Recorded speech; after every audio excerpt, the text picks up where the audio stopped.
Euro cup pre ക്വാർട്ടറിൽ പ്രവേശിച്ച് Belgium. യുക്രൈനെ goal രഹിത സമനിലയിൽ തളച്ചതോടെയാണ് ബെൽജിയം പ്രീ ക്വാർട്ടറിൽ പ്രവേശിച്ചത്. സമനില വഴങ്ങിയതോടെ യുക്രൈൻ പ്രീ ക്വാർട്ടർ കാണാതെ പുറത്തായി. യൂറോ കപ്പ് ഗ്രൂപ്പ് ഇയിലെ നിർണായക മത്സരത്തിൽ ബെൽജിയത്തിനെതിരെ ഗോൾ രഹിത സമനിലയിൽ കുടുങ്ങിയതോടെയാണ് ഉക്രൈൻ പ്രീ ക്വാർട്ടർ കാണാതെ പുറത്തായത്. അവസാന 16-ലെത്താൻ ജയം അനിവാര്യമായിരുന്ന ഉക്രൈന് പക്ഷേ ബെൽജിയം പ്രതിരോധം ഭേദിക്കാനായില്ല. ഗ്രൂപ്പിലെ സ്ലൊവാക്യ റൊമാനിയ മത്സരം സമനിലയിൽ കലാശിച്ചതോടെ 4 പോയിന്റ് സ്വന്തമാക്കിയിട്ടും ഉക്രൈന് പ്രീ ക്വാർട്ടർ കാണാതെ മടങ്ങേണ്ടി വന്നു.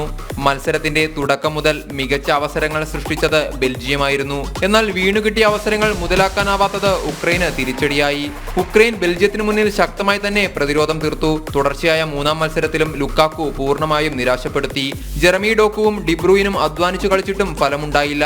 പ്രീ ക്വാർട്ടർ ഉറപ്പിക്കാൻ ജയം അനിവാര്യമായിരുന്ന ഉക്രൈൻ അവസാന നിമിഷങ്ങളിൽ തുടരെ ബെൽജിയം ബോക്സിലേക്ക് ആക്രമിച്ചു കയറിയെങ്കിലും ബെൽജിയം പ്രതിരോധവും ഗോളി കാസ്റ്റിൽസും ഉറച്ചു നിന്നതോടെ ഫലം നിരാശയായി. സമനിലയോടെ ഗ്രൂപ്പിൽ 2-ാം സ്ഥാനക്കാരായി ബെൽജിയം പ്രീ ക്വാർട്ടറിൽ പ്രവേശിച്ചു. സ്പോർട്സ് ഡെസ്ക്, ജനം.